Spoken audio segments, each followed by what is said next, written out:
आज जो है इक्यू पोटेंशियल सरफेस के बारे में जानने वाले हैं। आप लोगों को ये याद भी होगा।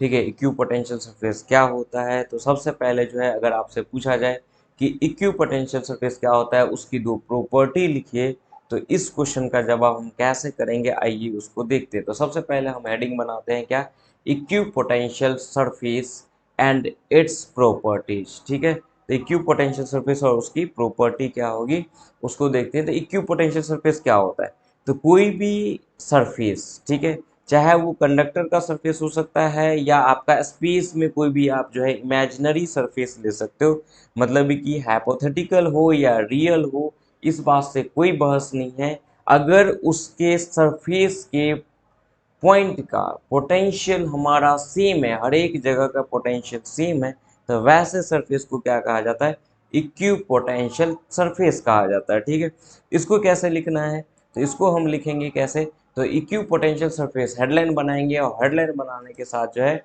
हम क्या लिखेंगे, any surface which has same electric potential at every point is known as equipotential surface. ठीक है, कोई भी सरफेस, चाहे वो आपका हाइपोथेटिकली हो चाहे रियल का हो, कहने का मतलब है वो स्पेस का सरफेस हो या किसी कंडक्टर का जो है सरफेस हो, इस सब से कोई मतलब लेना देना नहीं है।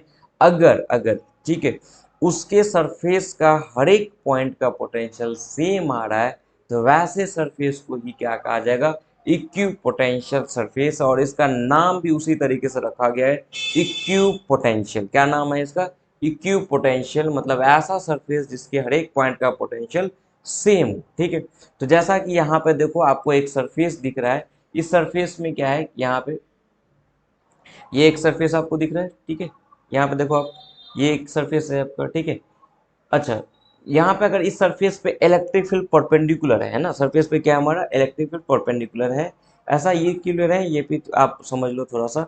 आप जो है पोटेंशियल ग्रेडियंट के बारे में पढ़े हुए थे, या relation between electric field and electric potential आप पढ़े हुए थे, तो उसमें बताया गया था कि इलेक्ट्रिक फील्ड के अलोंग चलते हैं तो पोटेंशियल डिक्रीज होता है, इलेक्ट्रिक फील्ड के अपोजिट चलते हैं तो पोटेंशियल इंक्रीज होता है। लेकिन वहीं पे हम क्या करते हैं, अगर इलेक्ट्रिक फील्ड के परपेंडिकुलर चलते हैं तो वहाँ पे पोटेंशियल में कोई अंतर देखने को नहीं मिलता है। ठीक है, तो यहाँ पे चूंकि हम सरफेस पे चलने वाले हैं और सरफेस का पोटेंशियल सेम रखना है, तो इलेक्ट्रिक फील्ड हमको उसके लिए परपेंडिकुलर रखना होगा।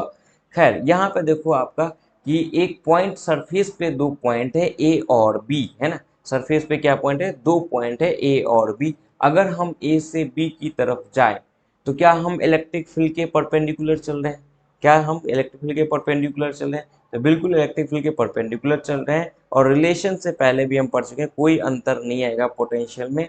तो चूंकि दोनों जगह का पोटेंशियल एक ए का और बी का पोटेंशियल हमारा क्या आने वाला है, सेम आने वाला है, इसीलिए इस सरफेस को जहाँ पे दोनों पॉइंट का पोटेंशियल सेम है, इस सरफेस को क्या कहा जाएगा, इक्यू पोटेंशियल सरफेस। ठीक है, इसका एक और मीनिंग होता है कि अगर दो पॉइंट के बीच का पोटेंशियल डिफरेंस जीरो, दो पॉइंट के बीच का, जैसे आपका ए का पोटेंशियल और बी का पोटेंशियल अगर सेम है, तो अगर डिफरेंस देखा जाए तो डिफरेंस जीरो आएगा। ठीक है, तो दूसरे शब्दों में हम ये भी बोल सकते हैं कि किसी भी अगर सरफेस के दो पॉइंट का पोटेंशियल है ना, किन्हीं भी दो पॉइंट का पोटेंशियल का डिफरेंस अगर जीरो आ रहा है, डिफरेंस क्या आ रहा है, जीरो आ रहा है, तो वैसे सरफेस को क्या कहा जाएगा, इक्यू पोटेंशियल सरफेस। तो आप ये इस डिफिनेशन के साथ साथ ये डिफिनेशन भी लिख ही दीजिए कि in other words the potential difference between any two points on an equipotential surface is zero, that is del भी जो है हमारा क्या आएगा, जीरो आएगा। अब ये लिख रहे हैं, फिगर बना दीजिए, उसके बाद जो है ये लैंग्वेज लिख दीजिए, और साथ में जो है मैथमेटिकल इक्वेशन से उसको प्रूव भी कर दीजिए। ठीक है, तो हम जानते हैं इलेक्ट्रिक फील्ड और पोटेंशियल में जो रिलेशन होता है, तो उसका क्या फॉर्मूला होता है, तो इसका फॉर्मूला होता है d v equal to minus integration of E dot d r. ठीक है, अगर इसको हम सॉल्व करें डॉट प्रोडक्ट को, तो क्या देखने को मिलेगा, तो यहाँ पे आपका आएगा minus E D R cos theta. Theta का वैल्यू यहाँ पे जीरो है, क्योंकि इलेक्ट्रिक फील्ड जो है आपका परपेंडिकुलर है और हम चल रहे हैं इसके लॉन्ग। ठीक है, सरफेस के लॉन्ग और सरफेस पे ये परपेंडिकुलर है, तो थीटा का वैल्यू 90 डिग्री है। अगर हम यहाँ पे थीटा का वैल्यू क्या डालें, 90 डिग्री डाले तो कॉस जो 90 होता है वो 0 होता है, तो पूरा का पूरा टर्म जो है यहाँ पे ये वाला पूरा टर्म क्या हो जाएगा, 0 हो जाएगा। ठीक है, तो यहाँ पे आप देखो इसको 0 से मल्टीप्लाई कर देंगे तो फाइनली जो हमारा डेल भी आना है वो क्या आएगा, 0 आएगा। मतलब यहाँ पे दिख रहा है कि चेंज इन पोटेंशियल इन दोनों पॉइंट के बीच में जो पोटेंशियल का डिफरेंस है या चेंज इन पोटेंशियल है वो क्या है, 0 है। ठीक है, इसका ये भी मीनिंग है, ऐसा भी लिख सकते हो कि potential at A equal to potential at B. ठीक है, दोनों जगह का पोटेंशियल हमारा क्या आ रहा है, सेम आ रहा है। ठीक है, तो इस तरीके से जो है आप इक्वी पोटेंशियल सरफेस के बारे में लिखोगे। आसान लैंग्वेज है, फिगर भी बनाइए, मैथमेटिकल इक्वेशन भी लिखिए। ठीक है, उसको उससे प्रूव भी कर दीजिए। ये 2 मार्क्स का क्वेश्चन आपका कंप्लीट हो जाता है। ठीक है, ये आसानी से याद हो जाएगा। अब इसकी प्रॉपर्टी है, तो इसकी प्रॉपर्टी के लिए से लिखोगे, तो इसकी प्रॉपर्टी लिखने के लिए आप जो है यहाँ पे हेडिंग बनाओगे। हेडिंग क्या बनेगा, properties of equi potential surface. तो एक तो हमारे डिफिनेशन से ही आ जाएगा, वो हो जाएगा कि इलेक्ट्रिक फील्ड जो होता है इक्वी पोटेंशियल सरफेस पे क्या होता है, परपेंडिकुलर होता है। ठीक है, तो एक ये पॉइंट आप लिख दीजिए। ठीक है, यहाँ पे कि electric field is always perpendicular to the equipotential surface. ठीक है, एक और आप दो प्रॉपर्टी चूंकि लिखना होता है, इसमें इसके साथ आया हुआ था, तो ये दो हम यहाँ पे लिख देंगे। साथ में एक ये भी लिख देंगे, two equipotential surface never cross या नेवर इंटरसेक्ट ईच अदर। इसका रीजन आपको पता है। ठीक है, इसमें तो अगर 2 मार्क्स में ये क्वेश्चन आता है कि बताइए इक्विपोटेंशियल सरफेस क्या होता है या इक्विपोटेंशियल सरफेस से आप क्या समझते हैं, और उसकी दो इंपॉर्टेंट प्रॉपर्टी लिखिए,